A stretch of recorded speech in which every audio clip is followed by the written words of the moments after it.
নমস্কার বন্ধুরা। প্রায় সব হিন্দু বাড়িতেই মন্দির বা পূজার স্থান অবশ্যই থাকে। অনেকে তার ঘরে বড় করে মন্দির বানায়, কেউ আবার জায়গা সংকটের কারণে ছোট করে মন্দির রাখে। সকাল সন্ধ্যা ভগবানের পূজা করলে জীবনে সুখ ও সমৃদ্ধি আসে এবং ঘর থেকে নেগেটিভ এনার্জি শেষ হয়। কিন্তু এটা তখনই সম্ভব হয় যখনই আমাদের বাড়ির মন্দির বাস্তুশাস্ত্র অনুসারে সঠিক দিকে থাকে এবং সেখানে সঠিক দেব দেবীর মূর্তি স্থাপন করা হয়। যদি মন্দিরের দিক ভুল থাকে তাহলে আমাদের জীবন এবং পরিবারের উপর এর বিপরীত পরিণাম দেখতে পাওয়া যায়।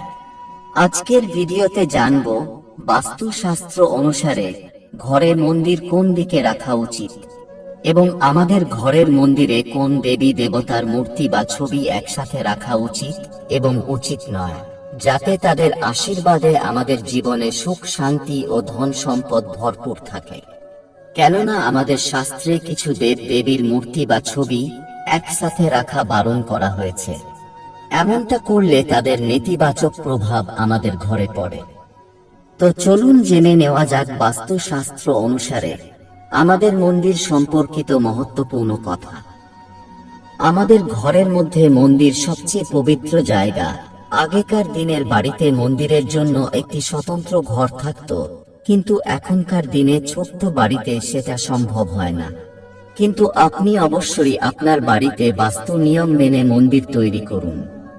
বাস্তুশাস্ত্র অনুসারে মন্দিরের জন্য ঈশান কোণ সবচেয়ে শুভ। মন্দিরে শুধুমাত্র দেবী দেবতাদের ছবি রাখা উচিত, কোনো সাধু সন্ন্যাসী বা বাড়ির পূর্বপুরুষদের ছবি ভুলেও রাখা উচিত নয়। এমনটা করলে দেবী দেবতাদের অপমান করা হয়। বাস্তুশাস্ত্র অনুসারে এটাকে অশুভ মনে করা হয়েছে। এছাড়াও কোনো দেব দেবীর একাধিক ছবি বা মূর্তি মন্দিরে রাখা উচিত নয়। একে অপরের দিকে মুখ করে ও দেবী দেবতাদের মূর্তি রাখবেন না। সবচেয়ে গুরুত্বপূর্ণ হলো বসে থাকা অবস্থায় দেবী দেবতাদের মূর্তি বা ছবি মন্দিরে রাখতে হবে। কখনো দাঁড়িয়ে থাকা অবস্থায় দেব দেবীর মূর্তি রাখবেন না, কারণ মনে করা হয় দেবী দেবতারা আপনার বাড়িতে বাস করবেন না, কারণ তিনি দাঁড়িয়ে আছেন, তিনি আপনার ঘর ছেড়ে যাচ্ছেন। তাই দেবী দেবতাদের বসে থাকা অবস্থার ছবি বা মূর্তি রাখুন। মন্দির বা পূজা স্থান সব সময় উঁচু হওয়া উচিত। পূজা স্থানের পাশে অশুদ্ধ, অপবিত্র ও অশুভ ভাবা হয় এমন জিনিস রাখবেন না, যেমন চামড়ার জিনিস, মৃত ব্যক্তির অস্থি কলস, আমিষ জিনিসপত্র ইত্যাদি। মন্দির ও মন্দিরের চারপাশে পরিষ্কার পরিচ্ছন্ন এবং পবিত্রতা থাকা উচিত। এবার জেনে নেওয়া যাক মন্দিরে কোন দেবী দেবতার ছবি একসাথে রাখা উচিত এবং উচিত নয়। ভগবান গণেশ সবারই প্রিয় দেবতা। ঘরে এবং প্রধান দরজায় তাঁর ছবি বা মূর্তি রাখলে ঘরে সুখ সমৃদ্ধি থাকে। আমরা যদি ভগবান গণেশের পাশে মা লক্ষ্মীকে রাখি তাহলে অত্যন্ত শুভ ফল পাওয়া যায়।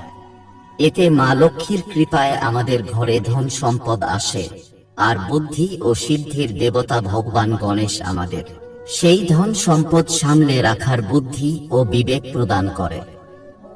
মা লক্ষ্মীর মূর্তির পাশে ভগবান গণেশ মূর্তি ছাড়াও ভগবান বিষ্ণুর মূর্তি অবশ্যই রাখা উচিত। এমনটা করলে দাম্পত্য জীবনে সুখ ও সমৃদ্ধি আসে। ভগবান শ্রীকৃষ্ণ রাধা রানীকে ছাড়া অসম্পূর্ণ মনে করা হয়, তাই ভগবান শ্রীকৃষ্ণের মূর্তি কখনোই একা রাখবেন না। সাথে রাধা রানী যেন থাকে। রাধা রানী না থাকলে গোমাতাকে অবশ্যই রাখুন। বাড়িতে হনুমানজির মূর্তি রাখুন। সংকট মোচন হনুমান আমাদের রক্ষা করেন এবং সব দুঃখ কষ্ট দূর করেন। কিন্তু মনে রাখতে হবে হনুমানজির ছবি বা মূর্তির সাথে যেন শ্রীরাম অবশ্যই থাকেন। তার সাথে মাতা সীতা থাকলে অত্যন্ত শুভ মনে করা হয়।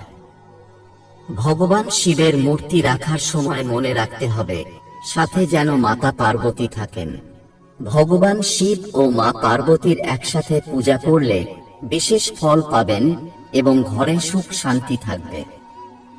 ঘরের মন্দিরে ভুলেও শনিদেব ও কাল ভৈরবের মূর্তি বা ছবি কখনোই রাখা উচিত নয়। এছাড়াও ঘরের মন্দিরে যদি শিবলিঙ্গ রাখা হয় তাহলে তার আশেপাশের মূর্তিতে তুলসী পাতা নিবেদন করা উচিত নয়।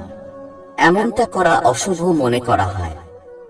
তো বন্ধুরা, এই ছিল আমাদের বাড়ির মন্দিরের মহত্বপূর্ণ নিয়ম। তথ্যগুলো ভালো লাগলে লাইক করতে ভুলবেন না।